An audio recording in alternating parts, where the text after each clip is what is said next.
ظہیر الدین محمد بابر والد کی جانب سے امیر تیمور کے خاندان کی 5ویں پشت میں سے تھے، جبکہ والدہ کی جانب سے وہ عظیم فاتح چنگیز خان کی 14ویں پشت میں سے تھے۔ اس طرح ایشیا کے 2 عظیم فاتحین کا خون بابر میں شامل تھا، جو انہیں دوسرے علاقائی فرمانرواؤں پر فوقیت دیتا تھا۔ آج سے تقریباً 500 برس قبل بابر نے ایک ایسی سلطنت کی بنیاد رکھی جو اپنے آپ میں بے نظیر تھی۔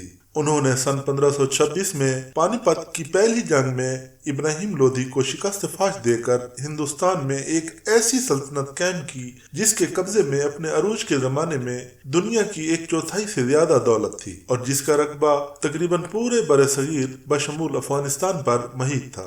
آج کے انڈیا میں اکثریتی ہندو طبقے کے ایک خاص نظریہ کے حامل افراد میں بابر کو حملہ آور، لٹیرا، غاصب، ہندو دشمن، ظالم و جابر بادشاہ بھی سمجھا جاتا ہے۔ یہ بات صرف یہاں تک محدود نہیں بلکہ انڈیا کی برسر اقتدار جماعت صرف بابر ہی نہیں بلکہ مغلیہ سلطنت سے منسوب ہر چیز کے خلاف نظر آتی ہے۔ محترم قارئین، اگر آپ نے ہمارا چینل ابھی تک سبسکرائب نہیں کیا تو سبسکرائب کریں تاکہ آپ کو ہماری تمام تاریخی داستانوں کی نوٹیفیکیشن مل سکیں۔ بابر کی زندگی جہد مسلسل سے تعبیر ہے۔ آج کی دنیا کے لیے بابر کا سب سے بڑا تعارف ان کی اپنی سوانح حیات ہے۔ ان کی اس تصنیف کو آج بابر نامہ یا تذکرہ بابری کے نام سے بھی جانا جاتا ہے۔ بابر کی زندگی کو 2 حصوں میں تقسیم کیا جا سکتا ہے۔ ایک حصہ ماور النہر کے علاقے میں دریائے سیہون یعنی سیر دریا اور دریائے جیجون آمو دریا کے درمیان وسط ایشیا میں تسلط کی جدوجہد پر محیط، اور دوسرا دور انتہائی مختصر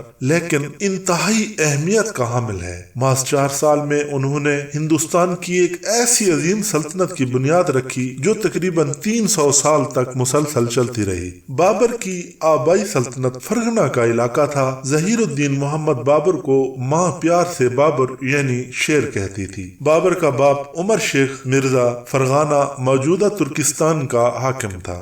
باپ کی طرف سے تیمور اور ماں قتلہ نگار خانم کی طرف سے چنگیز خان کی نسل سے اس کا تعلق تھا۔ اس طرح اس کی رگوں میں دنیا کے 2 سب سے بڑے فاتحین کا خون شامل تھا۔ 12 برس کا تھا کہ باپ کا انتقال ہو گیا۔ چچا اور ماموں نے شورش برپا کر دی جس کی وجہ سے 11 برس تک پریشان حال جنگلوں میں پھرتا رہا، کبھی تخت پر قابض ہوتا اور کبھی بھاگ کر جنگلوں میں روپوش ہو جاتا۔ بالآخر 1504 عیسوی میں بلخ اور کابل کا حاکم بن گیا۔ یہاں سے اس نے ہندوستان کی طرف اپنی مقبوضات کو پھیلانا شروع کیا اور آخرکار ہندوستان کا بھی حکمران بن گیا۔ بابر نے اپنی سوانح عمری میں اس وقت کی اپنی پے در پے ناکامیوں کا ذکر کرتے ہوئے لکھا، جتنے دن تاشقند میں رہا اتنے دن میں نے بے حد تنگی اور مصیبت اٹھائی۔ نہ ملک قبضے میں تھا اور نہ ہی اس کے ملنے کی کوئی امید تھی۔ ناکر چوکر اکثر چلے گئے تھے، جو کچھ پاس رہ گئے تھے وہ مفلسی کے سبب میرے ساتھ پھر نہ سکتے تھے۔ وہ مزید لکھتے ہیں، آخر ایسی سرگردانی اور اس بے گھر ہونے سے میں تنگ آ گیا اور زندگی سے بیزار ہو گیا۔ میں نے اپنے دل میں کہا ایسی سختی کے ساتھ جینے سے بہتر ہے جدھر سینگ سمائے ادھر چلا جاؤں، یا ایسا چھپ جاؤں کہ کسی کی نظر نہ پڑے۔ لوگوں کے سامنے ایسی ذلت و بدحالی سے رہنے سے بہتر ہے جہاں تک ممکن ہو دور نکل جاؤں، جہاں مجھے کوئی نہ پہچانے۔ یہ سوچ کر خطا شمالی چین جانے کا مصمم ارادہ کر لیا۔ مجھے بچپن سے ملک خطا کی سیر کا شوق تھا مگر سلطنت اور تعلقات کے سبب نہ جا سکتا تھا۔ انگریزی کے معروف ناول نگار ایم فوسٹر لکھتے ہیں کہ جدید سیاسی فلسفے کے موجد میکاولی نے شاید بابر کے بارے میں نہیں سنا تھا، کیونکہ اگر سنا ہوتا تو دا پرنس نامی کتاب لکھنے کے بجائے ان کی بابر کی زندگی کے بارے میں لکھنے کی دلچسپی زیادہ ہوتی، کیونکہ وہ ایک ایسا کردار تھے جو نہ صرف کامیاب تھے بلکہ جمالیاتی حس اور فنکارانہ خوبیوں سے بھی سرشار تھے۔ معین الدین نظامی نے بتایا ہے انہوں نے اس طرح کی چیزیں دوسری جگہ بھی لکھی ہیں۔ ایک جگہ لکھا ہے، کیا اب بھی کچھ دیکھنا رہ گیا ہے؟ اب کون سی قسمت کی ستم ظریفی اور ظلم و ستم دیکھنا رہ گیا ہے؟ مغل سلطنت کے بانی ظہیر الدین محمد بابر 1483 سے 1530 تک ان کی ایک محدود سی زندگی ہے جو کہ 42-43 ایئرز پر مشتمل ہے۔ ان کو جہاں عظیم فاتح کے طور پر دیکھا اور بیان کیا جاتا ہے وہیں کئی حلقوں میں انہیں ایک بڑا فنکار اور عظیم ادیب بھی مانا جاتا ہے۔ بابر سے متعلق ماہر تاریخ دان سٹیفن ڈیل نے لکھا ہے کہ یہ طے کرنا مشکل ہو جاتا ہے کہ بابر بحیثیت ایک بادشاہ زیادہ اہمیت کے حامل ہیں یا پھر بحیثیت شاعر و ادیب وہ زیادہ قابل قدر ہیں۔ ایک شعر میں انہوں نے اپنی کیفیت کا اظہار کیا ہے جس کا مفہوم یہ ہے کہ نہ تو اب میرے پاس دوست و احباب ہیں نہ ملک و مال ہے، مجھے ایک پل کا بھی قرار نہیں، یہاں آنے کا فیصلہ میرا تھا لیکن اب میں واپس بھی نہیں جا سکتا۔ بابر کے اسی ہیجان انگیز اور تلاطم خیز حالات کی تصویر کشی ڈاکٹر پریمکل قادروف نے اپنی سوانحی ناول ظہیر الدین بابر میں کی ہے۔ ایک جگہ وہ لکھتے ہیں، بابر دم لینے کے لیے ذرا رکا لیکن اس نے اپنی بات جاری رکھی۔ سب کچھ فانی ہے، بڑی بڑی سلطنتیں تک اپنے بانیوں کی دنیا سے اٹھتے ہی ٹکڑے ٹکڑے ہو جاتی ہیں، لیکن شعراء کا کلام صدیوں تک زندہ رہتا ہے۔ اس سے ظاہر ہوتا ہے کہ وہ ہار ماننے والوں میں سے نہیں تھے۔ بابر میں کسی پہاڑی چشمے کی سی قوت تھی جو سنگلاخ زمین کو چیر کر بلندی سے اس قوت کے ساتھ نکلتا کہ ساری زمین کو سیراب کرتا۔ چنانچہ پریمکل قادروف نے ایک جگہ اس کیفیت کا بیان اس طرح کیا ہے، اس وقت بابر کو طاقتور چشمے کا نظارہ بہت محظوظ کر رہا تھا۔ بابر نے سوچا اس چشمے پانی پیرخ گلیشیئر سے آتا ہوگا۔ اس کا مطلب یہ تھا کہ پانی کو پیرخ سے نیچے آنے اور پھر آسمان پہ لاؤ پہاڑ کی چوٹی تک چڑھنے کے لیے دونوں پہاڑوں کے درمیان واقع گھاٹیوں کی گہرائی سے زیادہ گہرائی تک جانا پڑتا تھا۔ پانی کے چشمے کو اس لیے اتنی قوت آخر کہاں سے مل رہی تھی؟ بابر کو ایسے چشمے سے خود اپنی زندگی کا موازنہ بہت موزوں اور اچھا لگا۔ وہ خود بھی تو ٹوٹ کر گرنے والی چٹان کے نیچے آ گیا تھا۔ قصہ مختصر، بابر کی پیدائش فرغانہ کے دارالحکومت انجان میں ہوئی، وہیں ان کی تعلیم و تربیت ہوئی۔ اگرچہ ان کے جد امجد چنگیز خان اور تیمور لنگ دونوں پڑھے لکھے نہیں تھے، لیکن انہیں اس بات کا بخوبی احساس تھا کہ بغیر تعلیم کے جہاں بانی مشکل امر ہے۔ چنانچہ انہوں نے اپنے بچوں اور اولاد کا اعلیٰ تعلیم کا سلسلہ جاری رکھا۔ بابر کی تعلیم بھی اسلامی روایات کے مطابق 4 سال اور 4 دن کی عمر میں شروع کی گئی۔ چنگیز خان کی اولاد کو تعلیم دینے والے لوگ ایغور قوم سے تعلق رکھتے تھے، جو آج چین کے سنکیانگ صوبے میں گو کے پریشان حال میں ہیں، لیکن قرون وسطیٰ میں وہ دنیا میں سب سے زیادہ پڑھے لکھے لوگ سمجھے جاتے تھے۔ اس طرح تیمور بیگ نے اپنے بچوں کی تعلیم کے لیے چغتائی ترکوں کی خدمات حاصل کی تھیں، جو کہ اپنے زمانے کے بہت پڑھے لکھے سمجھے جاتے تھے، جنہوں نے عربی اور فارسی کے تسلط کے باوجود اپنی زبان کو ادبی حیثیت عطا کی تھی۔ بابر کی توجہ ہندوستان کی جانب کیوں کر مبذول ہوئی؟ اس کی مختلف توجیحات پیش کی جا سکتی ہیں، لیکن ہندوستان کی جانب ان کی توجہ بہت معقول تھی، کیونکہ کابل میں محصول لگانے کے لیے صرف ایک چیز تھی اور حکومت کے انتظام و انصرام کے لیے دولت کی انتہائی ضرورت تھی۔ اس لیے بابر کے پاس ہندوستان کی جانب رخ کرنے کے علاوہ کوئی دوسرا چارہ نہیں رہا تھا۔ بابر اپنی سوانح حیات کی ابتدا جس انداز سے کرتے ہیں، وہ کسی 12 سال کے لڑکے سے اس قسم کی ہمت اور اولو العزمی کی امید نہیں کی جا سکتی، لیکن بابر کے خون میں حکمرانی کے ساتھ ساتھ بہادری بھی شامل تھی۔ انہیں قسمت اور ضرورت دونوں ادھر کھینچ لائے تھے، ورنہ ان کی ساری ابتدائی کوششیں شمال کی جانب وسط ایشیا میں اپنے باپ دادا کی سلطنت کو مستحکم کرنے اور ایک عظیم سلطنت قائم کرنے پر مبنی تھی۔ آیا رانا سانگا یا دولت خان لودھی نے انہیں دہلی کی سلطنت پر حملہ کرنے کی دعوت دی یا نہیں؟ لیکن یہ بات طے ہے کہ آج کے جمہوری اقدار سے ہم سلطانی کے دور کی پرکھ نہیں کر سکتے۔ اس زمانے میں جو جس جگہ جاتا اور فاتح ہوتا تو اسے وہاں کے عوام وہ خاص دونوں قبول کرتے، نہ کہ اسے حملہ آور سمجھتے۔ لیکن بابر کے ہندوستان کے خواب کے بارے میں ایل ایف رش بروک نے اپنی کتاب ظہیر الدین محمد بابر میں لکھا ہے کہ سب سے تھک ہار کر بابر نے